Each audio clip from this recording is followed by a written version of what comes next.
Bismillahirrahmanirrahim. Assalamualaikum warahmatullahi wabarakatuh. Perkenalkan, saya Bidan Suryanti S, Sarjana Kebidanan, Magister Kebidanan. Saya salah satu dosen tetap di program studi Diploma 3 Kebidanan Fakultas Kesehatan Masyarakat Universitas Muslim Indonesia. Pada kesempatan kali ini, saya akan memaparkan salah satu mata kuliah yang saya ampuh, yaitu Asuhan Kebidanan Kehamilan. Sebagai dosen, saya telah menerapkan Tridharma Perguruan Tinggi yang terdiri dari pengajaran, penelitian, dan pengabdian kepada masyarakat. Delivery, Interaction, dan Assessment atau yang disingkat dengan DAE merupakan sistem pengajaran yang saya terapkan. Delivery, di mana saya menyiapkan berbagai materi pembelajaran untuk membantu mahasiswa belajar secara mandiri, sehingga materi yang diberikan dapat diterima dengan baik oleh mahasiswa. Interaction, yaitu kegiatan tatap muka antara dosen dan mahasiswa untuk membahas materi perkuliahan di kelas, yang dilakukan untuk mencapai capaian pembelajaran. Assessment, yaitu pemberian tugas terstruktur yang direncanakan, misalnya membahas suatu artikel kuis dan menjelaskan kasus guna mengukur kemampuan mahasiswa dalam menerima materi pembelajaran secara efektif. Sebelum masuk ke dalam penjelasan terkait sistem pengajaran yang saya terapkan, terlebih dahulu saya akan menjelaskan mengenai mata kuliah yang saya bawakan. Mata kuliah yang saya bawakan yaitu Asuhan Kebidanan Kehamilan. Mata kuliah ini merupakan mata kuliah wajib program studi kebidanan. Mata kuliah ini berada di semester 3 dengan bobot 5 SKS dengan uraian 3 SKS teori dan 2 SKS praktek. Asuhan Kebidanan Kehamilan merupakan mata kuliah yang hadir untuk membekali mahasiswa kebidanan FKM UMI agar mampu melakukan role play asuhan pada ibu hamil. Mata kuliah ini memiliki capaian pembelajaran lulusan yang diturunkan menjadi capaian pembelajaran mata kuliah atau disingkat dengan CPMK yang dibagi ke dalam 16 kali pertemuan termasuk ujian tengah semester dan ujian akhir semester. Capaian pembelajaran mata kuliah ini terdiri atas 7 bagian, yaitu yang pertama, faktor-faktor yang mempengaruhi kehamilan, 2. Kebutuhan dasar ibu hamil, 3. Evidence base dalam asuhan kehamilan, 4. Prosedur keterampilan dasar pada asuhan kehamilan, 5. Tanda bahaya pada masa kehamilan, 6. Manajemen asuhan kehamilan, dan terakhir 7. Deteksi dini komplikasi dan penanganan kegawat daruratan. Selanjutnya, saya akan menjelaskan mengenai komponen delivery yang berkaitan dengan mata kuliah yang saya bawakan. Untuk mendukung kegiatan pengajaran di kelas, saya menggunakan berbagai literatur dari berbagai sumber, di antaranya buku, laporan penelitian, jurnal penelitian, dan proceeding seminar yang menunjang materi yang saya bawakan. Berbagai macam literatur ini berguna untuk mendukung perkembangan ilmu pengetahuan terkait dengan materi yang saya bawakan. Itulah model delivery yang saya sampaikan dalam proses pengajaran yang saya bawakan. Adapun sistem interaction yang saya lakukan di kelas yaitu Student Centered Learning atau kita singkat SCL. Sistem SCL merupakan metode pembelajaran yang berfokus pada peserta didik untuk meningkatkan serta mengembangkan kemampuan kritis peserta didik sehingga peserta didik diharapkan untuk lebih aktif dalam pembelajaran. Sistem SCL sendiri terdiri dari pertama, pembelajaran interaktif, yaitu pemaparan materi dalam kelas oleh dosen dengan menyisipkan pertanyaan kepada mahasiswa dan meminta pendapat mahasiswa. Yang kedua, problem based learning, di mana mahasiswa dilibatkan dalam belajar pengetahuan dan keterampilan. Yang ketiga, contextual interaction, di mana mahasiswa dimotivasi untuk menghubungkan antara teori dan praktek dalam kehidupan sehari-hari. Dan yang keempat, demonstrasi. Di sini mahasiswa melakukan simulasi bermain peran. Misalnya, mahasiswa diminta untuk berperan sebagai bidan yang bertugas untuk melakukan pemeriksaan fisik pada ibu hamil. Adapun platform yang saya gunakan yaitu Learning Management System atau LMS. Dalam hal ini menggunakan LMS yang telah disediakan dari Universitas Muslim Indonesia bernama Kalam, di mana pada platform tersebut mahasiswa akan mengisi presensi kelas, mendownload materi perkuliahan, video praktikum, mengisi kuis, dan mengumpulkan tugas yang diberikan. Itulah model interaction yang saya terapkan dalam proses pengajaran yang saya bawakan. Sistem pengajaran selanjutnya yaitu assessment untuk mengetahui ketercapaian peserta didik terhadap pembelajaran yang dilakukan. Aspek assessment yang saya lakukan yaitu proses penilaian kepada mahasiswa secara objektif sesuai dengan kemampuan mahasiswa itu sendiri. Adapun poin-poin penilaian telah saya paparkan dalam kontrak perkuliahan sebelum dimulainya proses pembelajaran di kelas. Hasil asesmen akan diberikan kepada mahasiswa dengan harapan mahasiswa dapat mengetahui proses penilaian yang saya lakukan secara transparan dan objektif. Demikian pemaparan 3 aspek yang saya terapkan dalam proses pembelajaran yang saya lakukan, yang terdiri dari delivery, interaction, dan assessment. Selanjutnya, saya akan menampilkan proses pembelajaran yang saya lakukan di kelas dengan micro-teaching secara luring dengan mata kuliah asuhan kebidanan kehamilan yang baru saya ajarkan pada semester ini. Selamat menyaksikan. Bismillahirrahmanirrahim. Assalamualaikum warahmatullahi wabarakatuh. Waalaikumsalam warahmatullahi wabarakatuh. Alhamdulillah ya, kita bertemu lagi pada hari ini dalam mata kuliah asuhan kebidanan kehamilan. Sebelum kita mulai perkuliahan pada pagi hari ini, alangkah baiknya mungkin kita berdoa terlebih dahulu. Subhanallah walhamdulillah wala ilaha illallah wallahu akbar. A'udzu billahi minasyaitonir rajim. Bismillahirrahmanirrahim. Alhamdulillahirabbil alamin. Allahumma shalli ala sayyidina Muhammadin wa ala ali sayyidina Muhammad. Rabbi shrah li sadri wa yassir li amri wahlul 'uqdatam min lisani yafqahu qawli. Baik, bagaimana kabarnya hari ini? Sehat semua? Alhamdulillah sehat, Bu. Alhamdulillah ya, sehat semua. Apa materi perkuliahan hari ini sudah diunduh di akun Kalam masing-masing? Sudah, Ibu. Bagaimana dengan absensinya? Sudah diisi? Sudah, Ibu. Ya, jadi tolong bagi mahasiswa yang belum mengisi absensi, tolong segera diisi ya, karena saya membatasi waktu pengisian untuk absensinya. Sebelum kita mulai, mungkin kita review dulu ya materi pada perkuliahan sebelumnya. Ada yang masih ingat materi kita pada perkuliahan sebelumnya? Tapi Bu, Ya silahkan, Nasa. tapi Bu, tanda bahaya pada kehamilan. Ya betul ya, tanda bahaya pada kehamilan. Ada yang bisa menjelaskan salah satu tanda bahaya dari kehamilan? Harbian silahkan. Salah satu tanda bahaya kehamilan yaitu keluar darah dari jalan lahir. Jadi salah satu tanda bahaya menurut temannya adalah keluar darah dari jalan lahir. Betul ya, bagus sekali.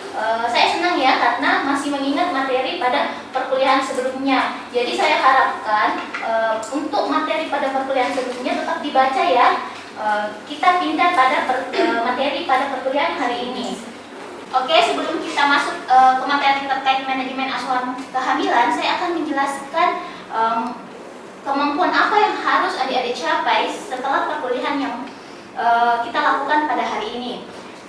Nah, pada perkuliahan hari ini diharapkan adik-adik yang pertama, adik-adik mampu menjelaskan asuhan kehamilan kunjungan awal. Yang kedua, adik-adik diharapkan mampu melakukan dan menjelaskan asuhan kehamilan kunjungan ulang. Kemudian adik-adik mampu melakukan dokumentasi asuhan kehamilan. Kemudian adik-adik dapat melakukan pencatatan dan pelaporan pemantauan wilayah setempat kesehatan ibu dan anak. Kemudian adik-adik mampu melakukan sistem rujukan dalam kehamilan. Adapun untuk pertemuan pada hari ini, ya, kita akan membahas 2 sub pokok bahasan dulu. Yang pertama, asuhan kehamilan kunjungan awal dan asuhan kehamilan kehamilan kunjungan ulang. Untuk dokumentasi, pencatatan dan pelaporan serta sistem rujukan kita akan membahas pada pertemuan selanjutnya. Ada yang sudah dibaca sebelumnya materi ini? Sudah di-download semua ya di akun kalamnya masing-masing? Sudah, Ibu. Ya. Nah, ada yang tahu apa itu kunjungan awal? Jadi kunjungan awal yaitu pemeriksaan pertama yang akan dilakukan oleh ibu hamil. Pemeriksaan pertama yang akan dilakukan oleh ibu hamil. Ada yang bisa menambahkan? Saya Ibu. Ya, silahkan. Kunjungan awal ibu hamil merupakan kontak pertama ibu hamil dan tersebut kepada petugas kesehatan. Ya, betul ya. Jadi di sini ada dua kata kunci utama yang bisa kita ambil dari jawaban temannya kalian tadi. Ya, yang pertama kunjungan pertama kali, yang kedua ibu hamil. Yang jika kita satukan ya dapat kita simpulkan bahwa kunjungan awal merupakan kunjungan ya yang dilakukan pertama kali oleh ibu hamil hingga usia kehamilan 36 minggu. Nah, di sini bisa kita lihat asuhan kehamilan kunjungan awal ini memiliki beberapa tujuan. Yang pertama, promosi dan jaga kesehatan fisik dan mental, pendidikan kesehatan nutrisi, kebersihan diri dan proses kelahiran bayi. Yang kedua, sebagai deteksi dini dan tata laksana komplikasi medis, bedah ataupun obstetrik selama kehamilan. Kemudian yang ketiga, mengembangkan persiapan persalinan serta kesiapan menghadapi jika ada komplikasi. Kemudian yang keempat, membantu menyiapkan ibu dalam hal laktasi, kemudian nifas yang normal, dan merawat anak secara fisik dan psikologi serta secara sosial. Nah, pemeriksaan pada kunjungan awal mencakup riwayat kesehatan yang didapatkan dari anamnesa. Jadi di sini kita menggunakan ada dua macam anamnesa, auto anamnesa dan alo anamnesa.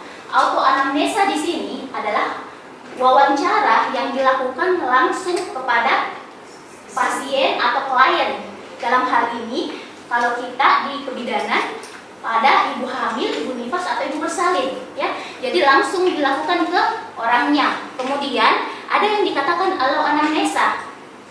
Kalau alo anamnesa ini dilakukan oleh keluarga atau orang terdekat dari klien atau pasien kita. Kapan ini dilakukan? Ketika pasien atau ibu tidak sadar, ya, dalam kondisi darurat. Misalnya pada pasien koma, pasien yang kritis, ya. Jadi untuk pasien yang tidak bisa dilakukan wawancara secara langsung, kita lakukan alo anamnesa pada keluarganya, ya. Nah, ada beberapa pemeriksaan anamnesa yang kita lakukan. Di sini ada 8, ya. Saya bagi menjadi 8. Yang pertama ada identitas dan penanggung jawab, ya, identitas pasien dan penanggung jawab. Di sini ada nama, umur, agama, pendidikan, kemudian pekerjaan, suku atau ras dan alamat. Biasa kita singkat apa? Nusapa. Ya, betul ya. Biasa kita singkat Nusapa. Itu untuk memudahkan kita mengingat identitas apa sih yang kita butuhkan, ya. Nah, ada yang tahu ya kenapa pengkajian identitas ini penting? Ada yang tahu kenapa pengkajian identitas ini penting? Ya, silahkan, Kirna. Itu untuk memudahkan identifikasi pasien di kunjungan berikutnya, Bu. Ya, betul ya. Jadi salah satu kegunaan identitas pasien ini adalah untuk memudahkan nanti ketika kunjungan berikutnya, ya. Salah satunya untuk memudahkan identifikasi. Yang kedua, ya, untuk mencegah terjadinya kesalahan diagnosis, ya. Yang ketiga, untuk mencegah terjadinya kesalahan pemberian terapi, ya, kesalahan pemberian obat. Jadi identitas ini tidak boleh tertukar antara ibu yang satunya dengan ibu yang lainnya, ya. Kalau nama ibu sama, mungkin nama suami atau nama penanggung jawabnya tentunya berbeda. Nama sama umur bisa berbeda, ya. Suku, agama juga bisa berbeda. Jadi tidak ada yang persis sama. Namanya sama, nama ibunya sama, nama suaminya juga sama. Tidak, jarang ya kita temukan, pasti ada perbedaan identitas. Nah, selanjutnya adalah riwayat pasien, ya. Jangan lupa ketika kita mengkaji selalu tanyakan terlebih dahulu keluhan utama ibu datang memeriksakan diri, ya, supaya pengkajian kita bisa terarah. Nah, di sini pemeriksaan yang dilakukan, ya, kita tanyakan, Bu, apa keluhan utama ibu, ya? Jadi ditanyakan ke ibunya. Kemudian di sini ada 12 riwayat pasien yang perlu kita kaji, ya. Yang pertama, riwayat kesehatan, ya. Jadi ibu hamil ditanyakan, ya, apakah memiliki penyakit kronis, penyakit bawaan, atau boleh juga dengan menanyakan apakah ibu rutin mengkonsumsi obat-obatan tertentu dari dokter atau dari petugas kesehatan, ya. Ini untuk mengidentifikasi apakah ibu hamil memiliki faktor risiko, memiliki komplikasi nanti ke depannya. Kemudian yang kedua ada status pernikahan, ya, status perkawinan. Kenapa ini perlu dikaji, ya? Karena untuk mengetahui kesiapan ibu dalam menghadapi kehamilannya. Bisa saja, ya, ini akan mempengaruhi faktor psikologi ibu selama hamil. Jadi ibu hamil yang siap dengan kehamilannya berbeda psikologinya dengan ibu hamil yang tidak siap, atau ibu hamil yang memiliki suami dengan yang tidak memiliki suami. Biasanya itu akan berbeda, dan penanganannya juga butuh penanganan yang berbeda, ya. Kemudian selanjutnya ada pola makan dan pola minum, ya. Penting dikaji. Perlu kita ingat bahwa ketika hamil, ibu akan mengalami perubahan pola makan dan minum, ya. Nah, pola makan dan minum ini akan berbeda pada trimester 1, trimester 2, dan trimester 3. Terlebih lagi sebelum hamil, ya. Walaupun pada sebagian kecil ibu mungkin ada yang tidak mengalami perubahan, namun sebagian besar karena faktor hormonal, faktor kehamilan, sebagian besar mengalami perubahan, ya. Selanjutnya pola istirahat, ya. Pada saat hamil terjadi perubahan pola istirahat. Jadi bukan hanya perubahan fisik yang terjadi perubahan pola makan tadi, pola minum, pola istirahat juga berubah, ya. Mungkin ketika sebelum hamil ibunya bisa tidur nyenyak 8 jam sehari malam. Namun setelah hamil trimester 1 tidak bisa tidur nyenyak, sedikit-sedikit bangun ke toilet, ya, buang air kecil.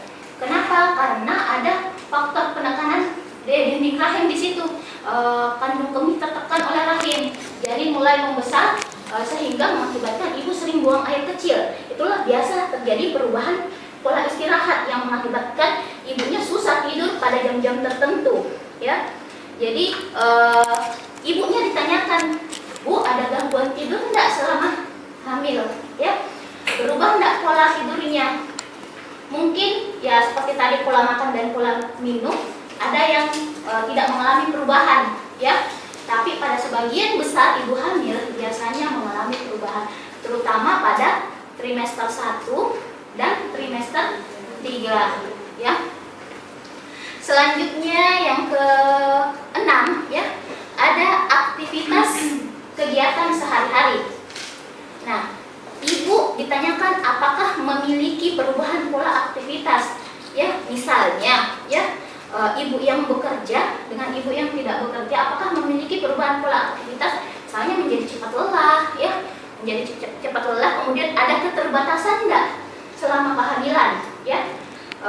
Mungkin ibunya sebelum hamil bisa angkat galon atau bisa naik motor kemana-mana, tapi karena ada perubahan dalam sistem tubuhnya sehingga membatasi geraknya, ibunya jadi tidak bisa bawa motor, sering pusing. pusing, akhirnya membatasi aktivitas sehari-hari. Yang dia datang mungkin ke kantor bisa jam 8, ya, jam 7, jam 8, ini karena malamnya tidak tidur nyenyak, akhirnya berubah aktivitasnya. Akhirnya dia menjadi mungkin terlambat bangun karena baru bisa tidur mungkin menjelang subuh, ya, sehingga pada pagi hari dia mengantuk, akhirnya terlambat ke kantor misalnya, ya. Yang ketujuh ada pola eliminasi, ya. Di sini apakah ada perubahan sebelum dan selama hamil? Ibu trimester 1 akan memiliki pola berkemih atau pola eliminasi yang berbeda dengan yang trimester 2 atau trimester 3. Nah, biasanya pada trimester 1 dan trimester 3 itu akan lebih sering berkemih. Trimester 3 biasanya pola eliminasinya BAB-nya, ya, buang air besarnya biasanya lebih sulit, ya. Kenapa? Karena ada penekanan di rahim semakin membesar sehingga mengakibatkan ibunya kesulitan untuk buang air besar, jadi konstipasi, ya. Itu akan dari hal itu kita akan membuat kesimpulan asuhan apa yang akan kita berikan, ya. Kemudian ada pola seksual, ya. Yang ke-8 pola seksual. Hal yang perlu dikaji, ya, sebagai kebutuhan ibu. Ini juga perlu dikaji, ya. Jadi bukan hal yang tabu. Kita bisa menanyakan ke ibu bagaimana pola hubungan seksualnya. Walaupun hamil masih boleh, ya, berhubungan seksual, boleh atau tidak? Boleh. Boleh, ya. Dengan syarat, ya, dengan kondisi tertentu, ibu hamil kadang dilarang. Pada kondisi yang bagaimana? Yang mengalami perdarahan, ya, yang ada riwayat perdarahan sebelumnya. Misalnya ketika hamil trimester 1, ibunya mengalami spotting, ya, ada perdarahan, resiko abortus, mungkin nanti tidak diizinkan, ya. Oleh karena itu perlu kita berikan edukasi kepada ibunya. Berikutnya kita lihat riwayat kebidanan, ya. Nah, di riwayat kebidanan ini ada 4 poin utama. Yang pertama ada riwayat menstruasi. Nah, yang ditanyakan di sini hari pertama, haid terakhir, HPHT, ya. Kita tanyakan, ya, HPHT-nya kapan, haid terakhirnya kapan, menarche-nya, kemudian siklusnya bagaimana, kemudian volume, dan keluhannya apa. Nah, kemudian yang kedua ada gangguan kesehatan reproduksi. Yang ketiga ada riwayat kehamilan, persalinan, nifas, dan KB. Kemudian yang keempat ada kehamilan sekarang. Jadi semuanya perlu ditanyakan, ya, untuk riwayat kebidanan. Selanjutnya, nah, itu tadi data subjektif, ya. Sekarang kita pindah ke pengkajian data objektif. Pengkajian data objektif ini berasal dari pemeriksaan bidan. Kalau yang tadi dari hasil wawancara, nah ini dari pemeriksaan yang dilakukan oleh bidan. Sebelumnya ada yang ingin ditanyakan? Ya, silahkan. Jadi pertanyaanku, bagaimana jika ini merupakan kehamilan yang tidak diinginkan dan ibu tidak memiliki suami? Apakah kolom identitas diisi atau tidak, Ibu? Bagus, ya, pertanyaannya. Jadi pertanyaan temannya, bagaimana kalau misalnya ibunya hamil yang tidak diinginkan? Apakah kolom identitasnya pada penanggung jawab itu dikosongkan, ya? Sebaiknya tidak dikosongkan, ya. Mungkin ada penanggung jawab yang lain, ya. Kalau misalnya tidak ada suami, bisa penanggung jawab yang lain, misalnya wali, misalnya ibu, ya, atau keluarga lain yang dipercaya. Jadi jangan dikosongkan, ya. Ini akan berguna nanti untuk kalau terjadi apa-apa, ya, butuh pertolongan ibunya, baru kita minta, ya, ke penanggung jawabnya. Jadi jangan dikosongkan. Oke, kita lanjutkan, ya, untuk pengkajian data objektif. Untuk pengkajian data objektif di sini kita mengkaji keadaan umumnya ibu, kemudian kita melakukan pemeriksaan kesadarannya bagaimana, kemudian pemeriksaan fisik, ya, kita terutama melakukan pemeriksaan fisik seperti yang biasa kita lakukan. Kita pemeriksaan fisiknya dari head to toe, ya, dari kepala sampai kaki secara runtut. Kemudian ada pemeriksaan laboratorium, ya. Nah, di sini kita bisa lihat peran bidan dalam kunjungan, ya, dalam kunjungan kehamilan. Yang pertama ada anamnesa. Kemudian bidan melakukan anamnesa, kemudian bidan melakukan pemeriksaan, kemudian ada konseling sesuai dengan trimesternya. Pemberian konseling dari trimester 1 dan trimester 2 dan trimester 3 itu tentunya berbeda ya, sesuai dengan kebutuhan dan keluhan ibunya. Kemudian ada tindakan intervensi sesuai masalah ya dan kebutuhan ibunya. Nah, kemudian ada diagnosa kehamilan. Diagnosa kehamilan ini kita tarik dari hasil wawancara anamnesa tadi dengan pemeriksaan fisik dari data subjektif dan data objektif ya. Nah, untuk kunjungan ulang, jadi kunjungan ulang ini mengulang dari kunjungan awal yang tadi dilakukan ya. Namun kita skip beberapa bagian. Ya, di sini kunjungan ulang yang dilakukan oleh ibu hamil sebagai lanjutan dari kunjungan awal selama kehamilan sampai memasuki masa persalinan. Nah, riwayat kesehatan di sini untuk mendeteksi komplikasi, menentukan normalitas kehamilan, kemudian menghitung usia kehamilan, memperkirakan tanggal persalinan, dan membuat rencana khusus asuhan bagi ibu. Jadi minggu depan kita akan membahas tentang dokumentasi asuhan kehamilan, pemantauan wilayah setempat kesehatan ibu dan anak, kemudian sistem rujukan. Jadi karena materi hari ini sudah selesai, sebelum kita tutup, ada mungkin yang ingin ditanyakan terlebih dahulu? Ya, silahkan. Tadi yang pertama Nurul Aisyah. Tadi Ibu saya bertanya kapan kunjungan ulang dilakukan? Oke, bagus ya pertanyaannya. Jadi temannya bertanya kapan sih kunjungan ulang dilakukan.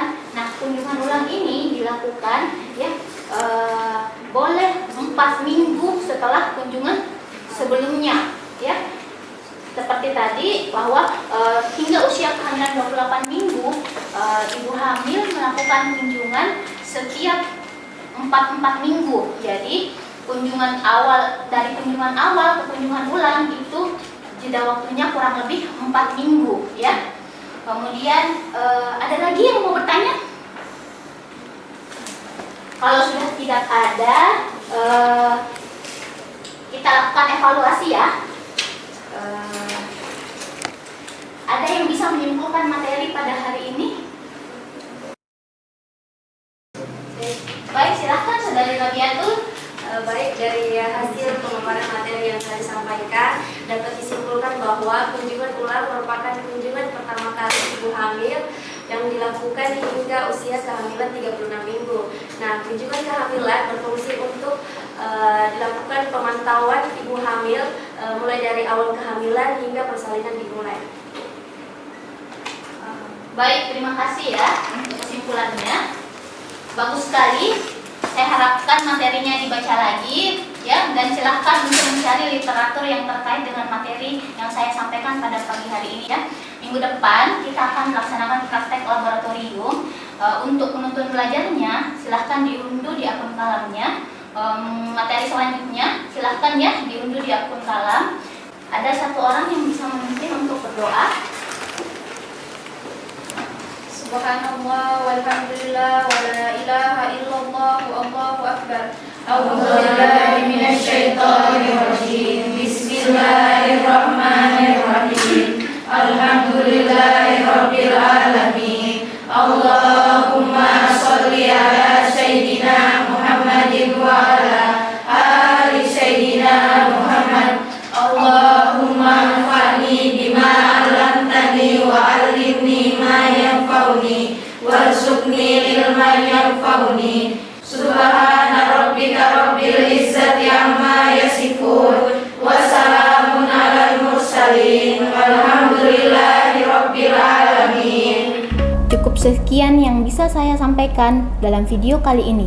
Terima kasih, semoga bermanfaat dan sampai jumpa.